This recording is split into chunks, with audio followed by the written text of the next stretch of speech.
Routine patrol, calm seas, steady skies.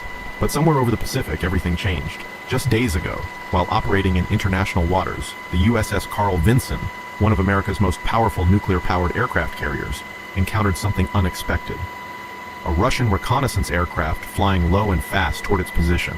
The contact set off a series of reactions that unfolded in seconds. The radar first picked up the contact at a distance, but it quickly closed in. The Russian aircraft, believed to be a Tu-142 or an Il-38, both used for maritime surveillance, didn't respond to hails. It was on a path that would bring it uncomfortably close to the carrier's airspace. The Vinson's Combat Information Center lit up. FA-18 Super Hornets were launched within minutes to intercept. The Russian aircraft continued its approach, flying within a few miles of the carrier group before turning away at the last moment. It was a clear show of force, a reminder. According to U.S. Navy officials, this was one of the closest and most deliberate flybys by a Russian aircraft near a U.S. carrier in recent years. This wasn't the first time Russian aircraft have pushed boundaries with U.S. forces. In July 2023, over Syria, a Russian Su-35 fighter closed in on a U.S. MQ-9 Reaper drone.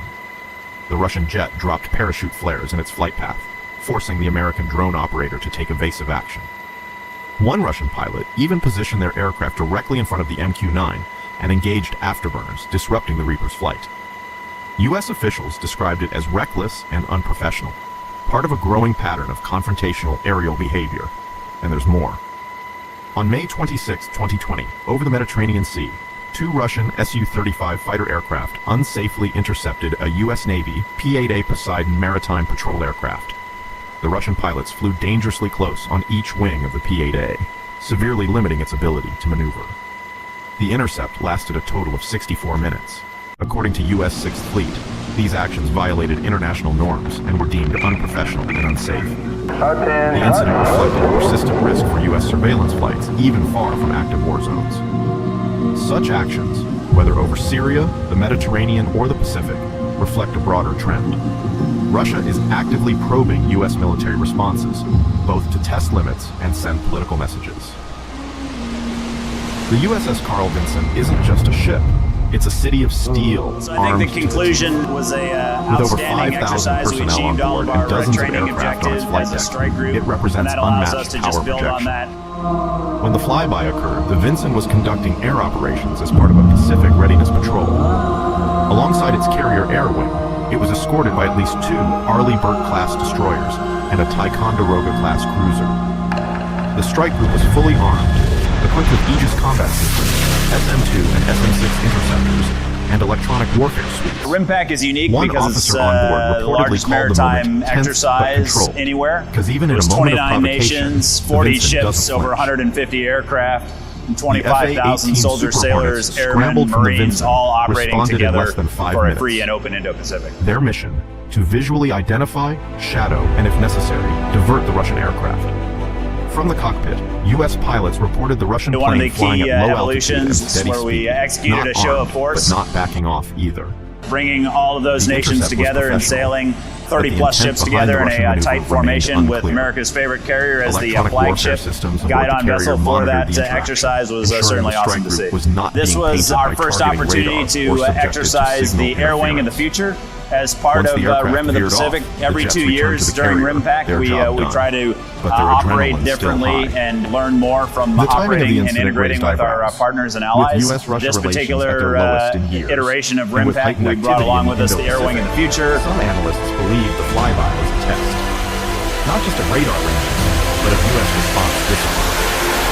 The Vinson's crew responded with textbook precision, aircraft Refueling capable E-2Ds. an escalation point. But the message was clear. U.S. carriers are being watched and tested, even in open waters. Observers noted that similar flybys had occurred in the past, especially in the Black Sea and Baltic. But seeing this kind Advanced, of behavior in the Pacific Block signals a 3, broader Super strategic Hornets. intent by Russia to project reach and challenge U.S. naval dominance. When the USS Carl Vinson operates in forward areas, it doesn't sail alone. It's typically As well as accompanied by a powerful carrier CMB-22s. that So it allowed us includes to ships like integrate the all of USS those new Princeton, capabilities a Ticonderoga with all of class those guided nations missile that we were cruiser operating with. specializing in air and missile defense. Yeah, getting to see the Alongside awesome it, sailors of Arleigh Strike Group 1 Burke-class operate destroyers, each and such every as the day on USS America's Kidd favorite or aircraft USS carrier, William as P. well Wallace. as all of the Equipped ships with within Aegis our radar task and force. capable of launching It is Tomahawk truly missiles. awe-inspiring and truly an honor and privilege to be able to work with this team each and every day. Subsurface, and air defense.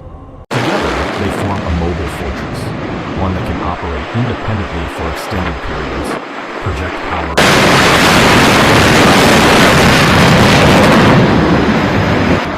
For the sailors and aviators aboard, it wasn't just another day at sea. These are men and women who live under constant alert. Every contact on radar could be real. Every launch order could be the start of something serious. In the days following the flyby, onboard training intensified. Crews revisited intercept protocols. Air defense drills were updated. No one wanted to be caught off guard, not after such a close encounter. It's not just about machines and strategy. It's about people ready to respond at a moment's notice. For the sailors and aviators aboard, this wasn't just a drill.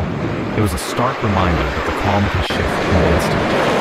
The Vincent's mission, deterrence and readiness, isn't theoretical. It's real.